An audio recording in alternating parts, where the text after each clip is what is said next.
അസ്സലാമു അലൈക്കും. പ്രിയമുള്ളവരെ, മുനീർ ആലപ്പുഴയാണ്. ഞാനിപ്പോൾ ഉള്ളത് കഴിഞ്ഞ ദിവസം വാഹനാപകടത്തിൽ പരിക്കുപറ്റിയ നസീമിൻ്റെ വീട്ടിലാണ്. തുടർ ചികിത്സയ്ക്ക് വേണ്ടിയുള്ള സഹായത്തിന് വേണ്ടിയാണ് ഞാനിവിടെ എത്തിയിരിക്കുന്നത്. ബാക്കി ആരോട് സംസാരിച്ചിട്ട് നോക്കാം.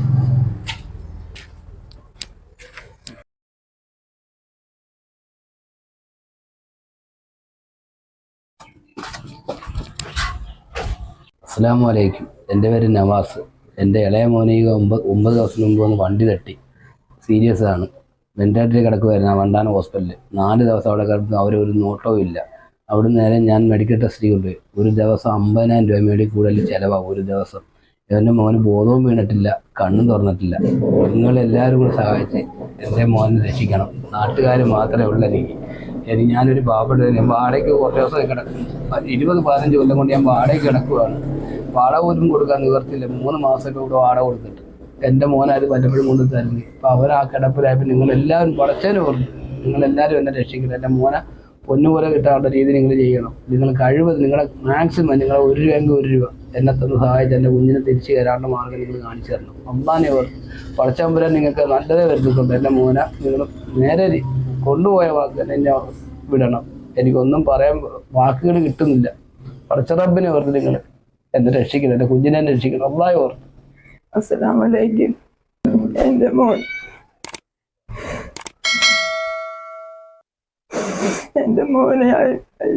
വെന്റിലേറ്ററിൽ നിന്ന് ഇവിടുത്തെ തലയിൽ നാട്ടുകാണ് വീഡിയോ കാണുന്ന നാട്ടുകാരെല്ലാവരും കൂടെ സഹായിക്കണം.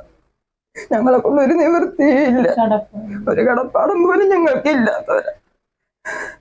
വാടക കൊടുക്കാൻ പോലും ഞങ്ങൾക്കൊരു നിർവാഹവും ഇല്ല. എന്റെ മോന്റെ ചികിത്സയ്ക്കായിട്ടെ ഞങ്ങളുടെ ഏകത്രാണിയാണ് എന്റെ കുഞ്ഞ്. ഞങ്ങളെ കൊണ്ടൊരു നിർവാഹമില്ല. ഈ കാണുന്ന ആൾക്കാരെല്ലാരും ഇങ്ങനെ സഹായിച്ചു വേണം ഞങ്ങളുടെ കുഞ്ഞിനെ രക്ഷപ്പെടുത്തി ഞങ്ങളുടെ കയ്യിൽ കൊണ്ടു തരണം. അസ്സലാമു അലൈക്കും. ഇത് ഞങ്ങൾക്ക് അറിയാവുന്ന ഞങ്ങളുടെ തൊട്ട് അയൽവക്കത്തുള്ള കൈജാത്താണ്.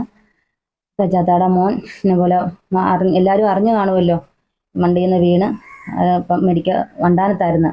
വണ്ടാനത്ത് നിന്ന് ഇപ്പം നമ്മുടെ മെഡിക്കൽ ടെസ്റ്റ് അവിടെ ആശുപത്രി കൊണ്ടുപോയിരിക്കുകയാണ് ഇപ്പോഴും എറണാകുളത്ത്. അപ്പോൾ ഇപ്പോഴും കുഞ്ഞിൻ്റെ ഇതിനകത്ത് ഒന്നും മാറ്റങ്ങളൊന്നും ഉണ്ടായിട്ടില്ല.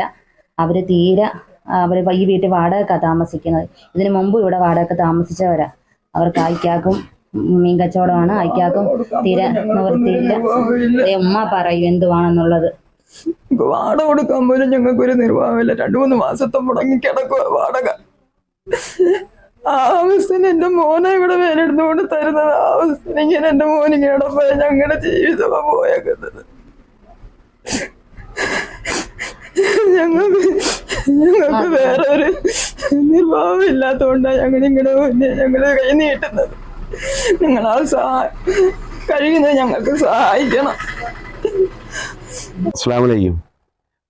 നമുക്ക് എല്ലാവർക്കും അറിയാവുന്നതാണ്, കഴിഞ്ഞ ദിവസം നമ്മളൊരു സുഹൃത്ത് ഒരു വണ്ടി ആക്സിഡൻ്റ് ഉണ്ടായിരുന്നു. അത് നമ്മളെ വണ്ടാനം മെഡിക്കൽ കോളേജിൽ നിന്ന് ഇച്ചിരി ക്രിട്ടിക്കൽ അവസ്ഥയായിട്ട് അവനെ എറണാകുളത്ത് മെഡിക്കൽ ടെസ്റ്റിലേക്ക് മാറ്റിയിരിക്കുകയാണ്. ഇപ്പം നമുക്ക് സാമ്പത്തികമാണ് മുന്നോട്ട് വേണ്ടത്. കാരണം വാടകയ്ക്കാണ് അവൻ താമസിക്കുന്നത് തന്നെ. വീട് വാടക പോലും കൊടുക്കാൻ തീരെ നിവൃത്തിയില്ല. ഇപ്പം തന്നെ നമുക്കൊരു ദിവസം തന്നെ എങ്ങനെ പോയാലും നമുക്കൊരു 50,000 രൂപ ആണ് അവൻ്റെ മെഡിസിൻ ചിലവും കാര്യങ്ങളും വരുന്നത്. എറണാകുളത്ത് വെന്റിലേറ്ററിലാണ് അവൻ കഴിയുന്നത്. അന്നേരം നിങ്ങളാൽ കഴിയുന്ന എന്തെങ്കിലും സഹായം, ഇതേവരെയുള്ള ചികിത്സയും കാര്യങ്ങളും എല്ലാം ഞങ്ങൾ സുഹൃത്തുക്കളും കാര്യങ്ങളും എല്ലാം മുന്നോട്ടായിരുന്നു കൊണ്ടുപോയിരുന്നത്. ഇപ്പം തന്നെ നമുക്ക് 70,000 രൂപ ഒരു ഡേ നമുക്ക് വരുന്ന 70,000 രൂപ വരെ നമുക്ക് ബില്ലും കാര്യങ്ങളും വരുന്നുണ്ട്. തുടർച്ചയായിട്ടുള്ള ബില്ലും കാര്യങ്ങളും നമുക്ക് അടയ്ക്കാനുള്ള നിവൃത്തി തീരെ നമുക്ക് പറ്റുന്നില്ല. അന്നേരം നിങ്ങളാൽ കഴിയുന്ന സഹായങ്ങളും കാര്യങ്ങളും ചെയ്ത് മുന്നോട്ട് പോകുക. കാരണം ഒരു ജീവന് വേണ്ടി നമുക്ക് എല്ലാവർക്കും ഒരുമിച്ച് നമുക്ക് കൈ കോർക്കാം. കാരണം അവരുടെ വീട്ടിൽ 2 ആൺമക്കളാണുള്ളത്. അതിൽ ലാസ്റ്റത്തെ ആളാണ് ഇപ്പം ആക്സിഡൻ്റായിട്ട് കിടക്കുന്നത്. മൂത്ത ആളും അവൻ്റെ കൂടെ ഹോസ്പിറ്റലിൽ തന്നെയാണ്. കുടുംബത്ത് ഒരു ചിലവിന് തന്നെ മുന്നോട്ടും കാര്യങ്ങൾക്കും കൊണ്ടുപോകാൻ നമുക്കത് പറ്റുന്നില്ല.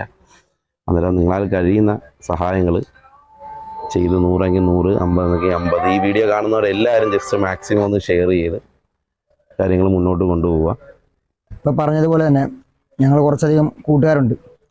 ഞങ്ങളെ കൊണ്ട് കഴിയുന്ന പോലെ ഞങ്ങൾ ഇത്രയും ദിവസം മുന്നോട്ട് കൊണ്ടുപോയി. ഇനി പോകും ദിവസങ്ങളോളം ചിലവ് കൂടി വരികയും അതുപോലെ തന്നെ അവൻ്റെ ഹോസ്പിറ്റലിലോട്ട് വരുന്ന ബില്ലിൻ്റെ കാര്യം പറഞ്ഞു. 50,000 രൂപയാണ് ഡെയിലി വരുന്നത്. അതിന് മേലോട്ടും പോകുന്നുണ്ട്. അങ്ങനെ ദിവസങ്ങൾ മുന്നോട്ട് പോകുമ്പോഴത്തേക്ക് ഒരു ഭീമമായ തുക ഞങ്ങളുടെ മുന്നിലേക്ക് എന്തായാലും വരുന്നതാണ്. അത് എത്തിപ്പിടിക്കാനുള്ളൊരു ശേഷി എന്തായാലും ഞങ്ങളെ കൊണ്ടാവുന്നില്ല. ഞങ്ങൾ സ്വരുക്കൂട്ടുന്നുണ്ട്, പറ്റുന്നത് പോലെ ചെയ്യുന്നുണ്ട്. എന്നാലും എല്ലാത്തിനും ഒരു പരിധി ഉണ്ടെന്നതുപോലെ ഇതിനപ്പുറത്തോട്ട് കാര്യങ്ങൾ മുന്നോട്ട് വരുംതോറും വലിയൊരു തുക വരുന്നതിനാൽ എന്തെങ്കിലും നിങ്ങളാൽ കഴിയുന്നെല്ലാം, ചെറുതാണോ വലുതാണോ അങ്ങനെയൊന്നുമില്ല, നിങ്ങളാൽ കഴിയുന്ന ഒരു തുക ഈ വീഡിയോ കണ്ട് മാക്സിമം ഷെയർ ചെയ്ത് ഞങ്ങളോട്ട് എത്തിക്കുകയാണെന്നുണ്ടെങ്കിൽ അവനെ തിരിച്ച് വീണ്ടും ആ പഴയ ജീവിതത്തിലൂടെ കൊണ്ടുവരാൻ പറ്റുന്നത് പ്രത്യാശയുണ്ട്.